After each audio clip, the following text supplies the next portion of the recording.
Hello मित्रों, दोस्तों, भाइयों, बहनों, बेटियों, नमस्कार, नमो बुद्धाय। महाड़ सत्याग्रह का दूसरा चरण। 20 मार्च की घटना के बाद स्वर्णों ने तालाब पर फिर से कब्जा कर लिया। इसके जवाब में डॉक्टर बाबा साहब अम्बेडकर ने फिर से 25 दिसंबर को सत्याग्रह की योजना बनाई। महाड़ सत्याग्रह के दूसरे चरण को सफल बनाने के लिए जगह जगह सम्मेलन किए गए।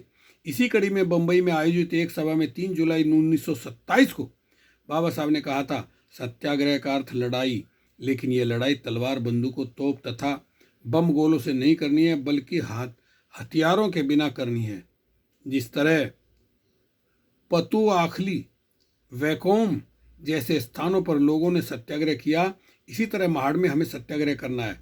इस दौरान संभव है कि शांति भंग के नाम पर सरकार हमें जेल में डालने के लिए तैयार हो, इसलिए जेल जाने के लिए भी हमें तैयार रहना होगा। सत्याग्रह के लिए हमें ऐसे लोगों की जरूरत है जो निर्भीक तथा स्वाभिमानी हों। अस्पृश्यता यह अपने देह पर लगा कलंक है और इसे मिटाने के लिए जो प्रतिबद्ध है, वही लोग सत्याग्रह के लिए अपने नाम दर्ज करा दें। बाबा साहब के बुलाने पर हजारों लोग फिर से सत्याग्रह के लिए इकट्ठे हुए, लेकिन पुलिस ने हालात बिगड़ने की आशंका के मद्देनजर उन्हें आगे नहीं बढ़ने दिया। मजबूरी में महाड़ सत्याग्रह का दूसरा चरण रद्द करना पड़ा। लेकिन इसके बाद डॉक्टर बाबा साहब अम्बेडकर ने कानून का सहारा लिया। डॉक्टर बाबा साहब अम्बेडकर ने बंबई हाई कोर्ट में करीब 10 साल तक ये लड़ाई लड़ी और आखिरकार 17 दिसंबर 1936 को अछूतों को चावदार तालाब में पानी पीने का अधिकार मिल गया। अछूतों के लिए एक ऐतिहासिक जीत थी। पानी पीने के हक की लड़ाई। डॉक्टर अम्बेडकर पानी जैसी बुनियादी चीज के लिए लड़ रहे थे, लेकिन उस समय के तमाम बुद्धिजीवी और समाज सुधारकों ने उनकी इस लड़ाई में साथ नहीं दिया। शायद उन स्वर्ण समाज सुधारकों को इतनी बड़ी आबादी का पानी के लिए तरसना कोई बड़ी बात नहीं लगती होगी। यहाँ तक कि उस समय के मीडिया ने भी बाबा साहब और उनके आंदोलनों के खिलाफ खुलकर जहर उगला। अछूतों के इस ऐतिहासिक विद्रोह के प्रति मीडिया ने कट्टर जातिवादी रुख अपनाया। तमाम अखबारों में डॉक्टर अम्बेडकर के इस बागी तेवर के खिलाफ आग उगलना शुरू कर दिया। सनातनी हिंदुओं का एक समूह भाला नाम का अखबार निकालता था। उसमें 28 मार्च को दलितों को चेतावनी देते हुए लिखा था, आप लोग मंदिरों और जलाशयों को छूने की कोशिश तुरंत बंद कर दो, और अगर ऐसा नहीं किया गया तो हम तुम लोगों को सबक सिखा देंगे। इसके जवाब में बाबा साहब ने लिखा था, जो हमें सबक सिखाने की बात कर रहे हैं, हम उनसे भी निपट लेंगे। महाड़ सत्याग्रह डॉक्टर अम्बेडकर के जीवन की निर्णायक घटना थी। इस आंदोलन के बाद उन्होंने अपना पूरा जीवन वंचितों के उद्धार के लिए लगा दिया।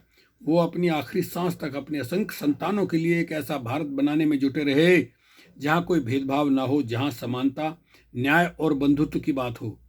आज मैं और आप जब मन चाहे पानी पी सकते हैं, जैसे चाहे वैसा पानी पी सकते हैं। आज हम 20 रुपए की पानी की बोतल से लेकर 200 रुपए तक की पानी की बोतल खरीदने के लायक हैं।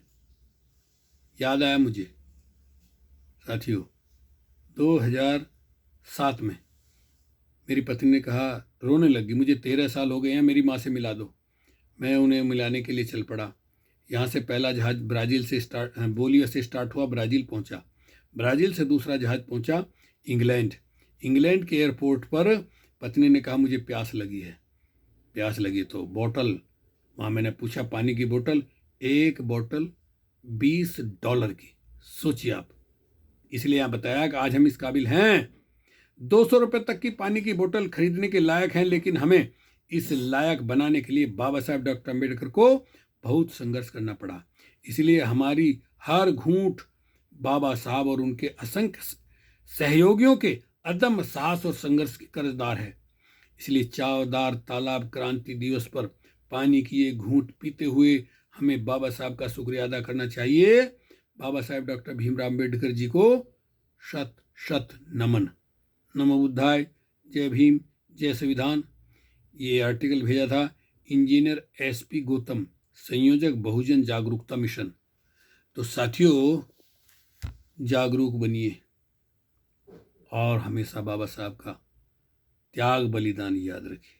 ओके, शुक्रिया, धन्यवाद।